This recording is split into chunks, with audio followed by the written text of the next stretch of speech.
Dipenjara karena tidak mampu bayar Shopee. Ini gimmick apa lagi sih? Ya. Ini drama apa lagi yang sedang teman-teman mainkan? Ya, dalam aksi apa ini gitu loh. Saya sampai bingung. Ini ada apa, kenapa, dan bagaimana gitu. Kok bisa Anda berpikir seperti ini? Ya. Gagal bayar di Shopee, dipenjara. Atau dipenjara karena gagal bayar atau tidak mampu bayar di Shopee. Ya. Ini kata siapa? Dan ide dari mana ini? Ya. Ini teman-teman boleh simain video ini sampai habis. Jangan di skip juga. Karena kalau Anda skip, yang ada itu Anda mendengar seperempat, mengertinya juga seperempat, nanti Anda bicaranya double deh gitu loh. Ya. Di penjara gara-gara telat bayar Shopee itu siapa orangnya? Coba dulu isi di kolom komentar. Ada nggak sih yang di penjara gara-gara telat bayar Shopee? Ya. Saya selalu diancam bang sama pinjam. Saya selalu diancam bang sama pay letter. Ya ancaman yang nggak ada masalah. Itu kan dilakukan oleh oknum debt collector. Ya, harusnya kan dari ancaman itu kan Anda bisa mencerna. Kalau memang dia ingin memproses Anda ke jalur hukum atau ke penjara, ya mungkin dikirim Anda yang pertama somasi dulu. Ya, habis somasi nggak mempan, yang kedua Anda dikirimkan dengan langsung undangan polisi itu. Tapi nggak ada hubungannya juga gitu loh. Telat bayar di penjara, gagal bayar di proses pidana, nggak ada hubungannya. Ya, saya mungkin udah nggak sekali dua kali mungkin Anda dengar saya sampaikan, pinjol, hutang piutang, pinjam meminjam itu jalurnya perdata. Ya, si pinjol tidak mau melakukan hal itu. Kenapa? Untuk memproses orang ke jalur perdata membutuhkan jangka waktu yang panjang. Ya, membutuhkan biaya yang cukup besar. Ya, itu mereka nggak mau. Mendingan mereka ngambil jalan pintas, gaji satu orang debt collector, sudah selesai gitu loh. Karena satu orang debt collector mampu menagih ratusan orang. Ya, kalau hanya untuk pengajuan ke perdata kita ajukan ya satu-satu. Nggak mungkin sekali ajukan sidang ratusan orang di sidang, kan nggak mungkin. Ya, harus satu-satu, di sini satu, sini satu, sini satu, sini satu. Anda kira sedikit orang yang meminjam di pinjam dan pay letter? Mengingat Shopee cukuplah besar dan sangat diminati oleh masyarakat Indonesia. Ya, yang awalnya mereka hanya sebuah market yang menawarkan barang-barang. Ya, yang sampai sekarang malah ada pinjaman multigunanya, pinjaman langsung, limit belanjanya. Ya, mungkin nggak menurut Anda gitu loh? Ya, coba dulu saya cernain buat teman-teman semuanya. Satu diproses, nggak usah kita bilangin penjara karena penjaranya nggak ada. Satu, Galbay diproses ke jalur hukum, atau si Shopee memilih menyewa jasa debt collector. Ya, yang pastinya satu orang debt collector paling nggak mampu menagih 100 orang dalam sebulan. Satu orang debt collector. Tapi satu buah surat panggilan, satu buah proses, sekali orang itu diproses ke jalur perdata, ini cuma berlaku untuk satu orang juga. Ya, nggak mungkin pengadilan mau menyidang orang sekali 1000 orang. Ya, sekali digugat 1000 orang langsung disidang. Masuk akal atau tidak?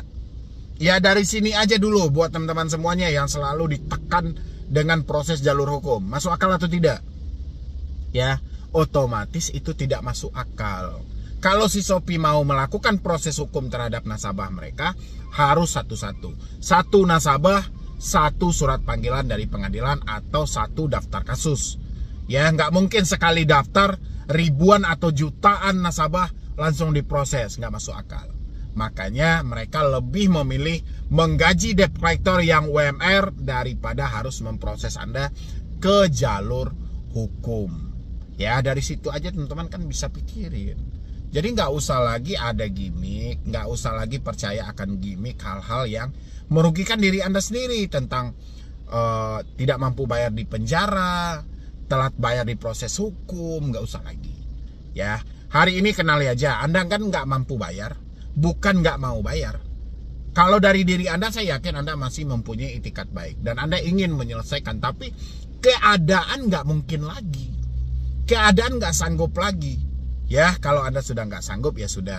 Nggak usah Anda cerna mentah dari ucapan debt collector. Debt collector itu memang sengaja melakukan hal-hal seperti itu karena tujuan mereka adalah bagaimana caranya mengeluarkan uang perusahaan mereka yang Anda pinjam. Ya, dibikinlah gimmick, dibikinlah drama, dibikinlah banyak hal yang mau mereka bikin. Yang penting kita sebagai nasabah, kita juga harus mempunyai logika. Ya, hari ini kita tidak mampu bayar, kita tidak sanggup bayar, bukan disengaja, tapi ini adalah fakta dari kehidupan kita. Ya, bukan kita tidak mau bayar, tapi kita tidak mampu bayar. Mungkin pemasukan, pekerjaan, keuangan, atau banyaknya kebutuhan yang harus kita penuhi untuk hidup. Ya, tahan sampai di situ. Bagaimana Bang kita menghadapi dengan desakan debt collector ini? Oke, saya selalu sampaikan sama Anda. Sekarang debt collector melakukan penyerangan itu melalui apa? Melalui WhatsApp. Berarti sumbernya cuma WhatsApp, tinggal kita hapus WhatsAppnya. Ya, atau melalui telepon, ya sudah, berarti sumbernya melalui nomor handphone Anda, tinggal diganti nomornya. Bermasalah atau tidak Bang? Sejauh ini tidak ada bermasalah.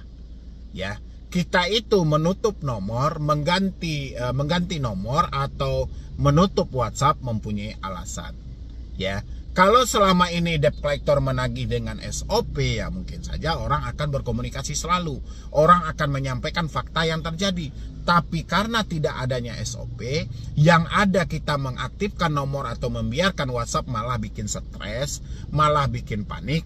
Itulah yang menjadi alasan kenapa orang-orang mau untuk menutup akses telepon mereka dari teroran debt collector. Memang itu adalah alternatifnya untuk menyelamatkan pemikiran kita dari sebuah kepanikan.